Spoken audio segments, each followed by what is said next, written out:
Abot sa 13 sasakyan na nabanggaan sa Quezon City kahapon, 2 ang nasaktan sa Carambola. Balitang hatid ni Victoria Tulad.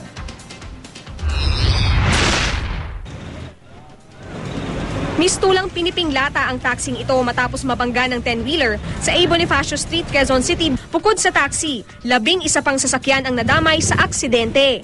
Ayon sa mga pulis, nakahinto ang mga sasakyan dahil sa red light nang biglang tumbukin ng truck ang likod ng taxi at ma-sideswipe ang isang jeep sa kanan. Ang taxi tumama sa sinusundang kotse na tumama naman sa SUV sa kaliwa.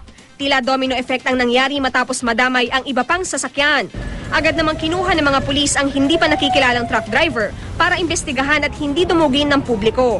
Ayon naman sa pahinante ng 10-wheeler, mabagal lang ang kanilang takbo. Pinapakan niya po yung preno, wala na po talaga yung preno, bali lost brake na po siya talaga. Pero tumatakbo lang po kami ng 20 lang po siguro. 2 raw ang nasaktan sa insidente.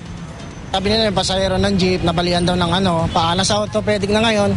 Ngayon yung driver ng Mitsubishi Lancer, yung itim, allegedly, muntik na atakin. Ang taxi driver naman, nagpapasalamat dahil baling daliri lang ang inabot niya. Nakaramdam ako ng umiiyak yung preno niya, tapos yun na. Nawalan ako ng malay eh. Medyo seconds lang din.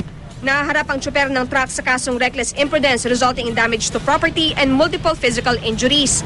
Mahigit 1 oras din bago natanggal ang mga nagbanggaang sasakyan. Victoria Tulad, GMA News.